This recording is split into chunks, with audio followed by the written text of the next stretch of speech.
You have Radio Free Asia, the same media outlet that is single-handedly responsible. Maybe you know any other ones, but they're probably single-handedly responsible for people like Democracy Now! You have Amy Goodman, the fucking sellout. She spread Uyghur genocide bullshit claims all the time. The entirety of the academic left. That's why Bushware pushed it. The entirety of the academic left spread this bullshit. You guys want to know why? It almost always go back to Radio Free Asia. So rest in pissed.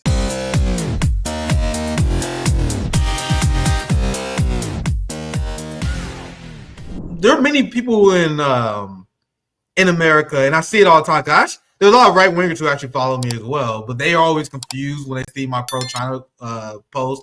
And I'm very proud that I converted, dude. There's so many right wingers who told me they used to hate China, but they're like, man, I kind of turn on China because stuff I posted, stuff that you posted as well. I need people to understand what you said earlier about us learning from China, cooperating with China. It is probably the most patriotic thing that we could do. Is for us to want to uplift our living conditions and wanting to compete and match with someone like China by learning from them. I want global cooperation, and I will never, in a million years, apologize for this. I will never apologize for the fact that I want the United States and Russia to have a close-ass relationship. I would love for the United States and China to have a close-ass relationship where the working class in America is working with China. Can you imagine? Like we just got the fucking insignificant Pacific Ocean between us. Like, can you imagine we was not only just rivals on decent terms, that's the best case scenario. Like if we were just on decent terms, not only we rivals on decent, what if we had great terms? Like, can you imagine what that would mean? And I would never in a million years apologize for advocating for this. But it's weird because Americans would call me a traitor for my post praising China. And there are many people on the left who resist doing that. Like they're like the Bernie Sanders style left, the Social Democrat style left. They say, oh, we can't support. Why not? Like, I will never prop up a government that isn't supported by their people. But when you see a communist party that's supported by 80%, and I'm undershooting it, of the Chinese people, who are you to say that is not a government that we should be praising, that we shouldn't be wanting to emulate? But I'm gonna show you guys this headline. This is another coping headline for the capitalist class trying to describe China. Look, what did Xi Jinping fixation on food security mean for China's countryside? You mean that China actually have programs where they trying to fix the problem of people starving? They have this little cute term, and they use it here. You see liberals and academics say, oh, we have a problem with food insecurity. You mean people are starving? Like, that's how incoherent your central planning model, if you have that. So instead of focusing on the problem of food insecurity that they try to turn into a bad thing, you actually, Xi Jinping is focused on food insecurity. What does that mean for China? Well, you know what we're doing instead? Go ahead, Jason, go ahead. I was going to say about food security, it's really about the fear of the United States. So some of China's imports are food. They actually, because of Trump, China stopped importing sorghum from the United States and started importing it from Brazil. But that's what the tariff war has done. It's actually cut U.S. exports and hurt U.S. farmers. I wrote an article about it in a newspaper in Ohio, The Telegraph. However, China is actually really concerned about making sure that there's enough food for China in the event that the United States attempted to encircle China and cut it off from global markets. It's a fear of the United States because the United States is a military threat to China. China is not interested in hegemony. It does not want to take over the world. Look at its global base count, like 1. Like, you look at the U.S. base count, it's like 700. Like, clearly, the U.S. is interested in hegemony. China's not, but China is interested in protecting its people from the United States so it doesn't become like a Venezuela or North Korea where it gets encircled by the U.S. Yeah, how dare China do that, right? Because I don't have time to show you guys all the dumb headlines I read every day. I do a lot of reading, especially from my hotspot. Dude, I see headlines like this from Fox News all the time, and I'm sure I can find one if I look. China is increasing their military budget. Why? That's a threat to the United States. Like, they do this to North Korea all the time. They have white boomers seething They have these white boomers watching Fox News. Why is China building a military? What are they up to? I don't know. Maybe because Lindsey Graham is threatening to nuke Beijing every fucking day. Maybe because they see the encirclement of United States bases around China. Feel free to chime in, Jason. Feel free. Well, could you put that graphic that you just had up a second ago? Yeah, I got you. That's a fantastic graphic. You know, China is increasing its military spending to like 280 billion a year, something like that, 280, 290 billion. The United States, as most people know, is spending $1 trillion a year on its military. So yeah, China's not building $1 trillion military. It's building a military for defense.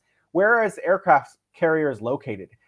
Right off the coast of China. Where are all of its military located? Inside of China. Like it has a base in Djibouti for piracy, and that's like it. Maybe you could argue that there's some kind of base in Cambodia where it's actually not a base, it's Cambodia's base, and China just stops there sometimes. But China doesn't have these bases all over the world. China is, like you said, completely interested in defending itself from the real military threat. There's a gentleman who is now, I shouldn't say gentleman, there's a man who is now the Undersecretary of Defense. His name is Elbridge Colby. For the last 10 years, he's been calling for war with China, and Trump put him in his administration. And like Marco Rubio has been calling for war with China for 10 years, and Marco Rubio is now Secretary of State of the United States. If I was China, I would be concerned about developing a strong defense also. You guys see how they talk about this? These headlines are fucking crazy. China's military build the biggest since 1945. You guys see they mentioned World War II. As if China wasn't the biggest victim of World War II. But this is from the Department of Defense. China's military buildup threatens Indo-Pacific region. It's not United States bases that's doing that.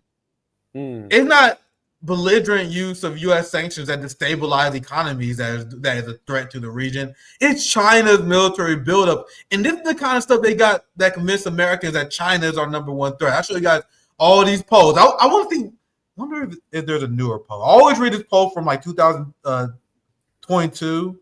Let's see if I can find one. United States. I'm gonna see what pops up. I say United States opinion on China. I should say Americans opinions on China. And they all say that China is the number one threat to the United States. I'm like, what the fuck are you talking about? And wherever you see these headlines, you're like, why would any American? I just pull this one because I see American. Oh, look at this! Look at this! Look at this headline. Americans dislike China slightly less. Slightly less. That's good. That's good. Go ahead. Is straight up U.S. propaganda. Radio Free Asia is paid for by the U.S. state. It's part of Oh yeah. They're horrible. Yeah, they're horrible. They are quite horrible. But I mean, okay, let's look at. I mean, who is a threat to global security? That's a great question. How many wars has China had since 1980? 0. The last war that China was involved in was in 1979, and it was just briefly with Vietnam, and they settled it relatively quickly. That's it. So how many 0 bombing since that time as well? And in the United States, how many countries has it been at war with since 1980? I couldn't even count. It's like 20 or something. It's a ridiculous amount where the United States has invaded sovereign countries like Iraq illegally without the permission of international bodies like the Security Council. So who is a threat to global security? If I'm a small nation, I'm not afraid of China. I'm afraid of the real obvious character on the global stage who just invades anyone whenever they want, provides weapons for ongoing wars in Europe and the Middle East, and basically a genocide that Israel is conducting right now. Like, so the United States is a clear threat to global security. Noam Chomsky calls the United States a rogue state.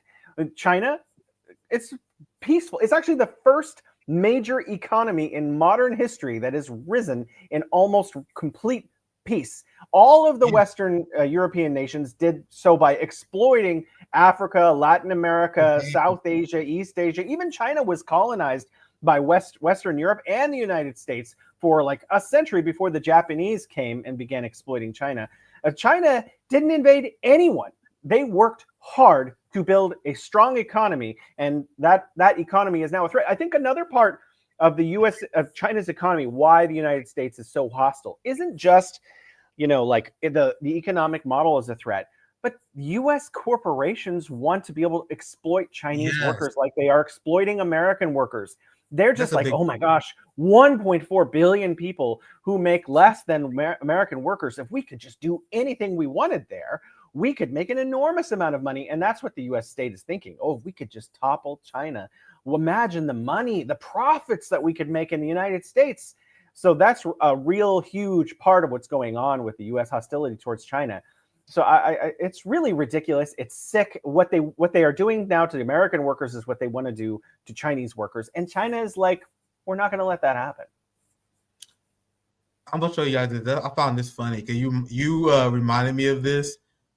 You guys have no idea how much damage USAID funded media has done to the Asian diaspora. Like, you ever see these people who spread these bullshit lies about Uyghur genocide? I call out people. I've been calling out people on the left for years for spreading the bullshit about the Uyghur genocide. I had to call out a friend. Like, I was friend with Butch Ware, and then we had a big argument. I was like, bro, don't you ever fucking talk about no Uyghur genocide, bro? Get the fuck out of here with that bullshit. Because you want to know why people believe it. I would encourage him to come to China. I will bring him to Xinjiang myself. I'll bring him on a tour.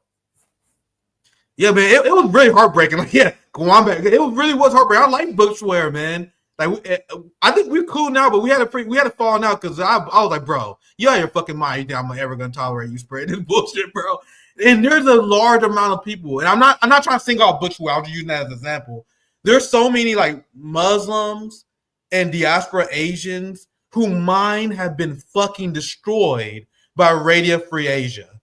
And I'm glad you remind me of this story. I didn't have a chance to do this. But you guys see, the best thing that any president has done in my lifetime. Do anyone else have any other examples?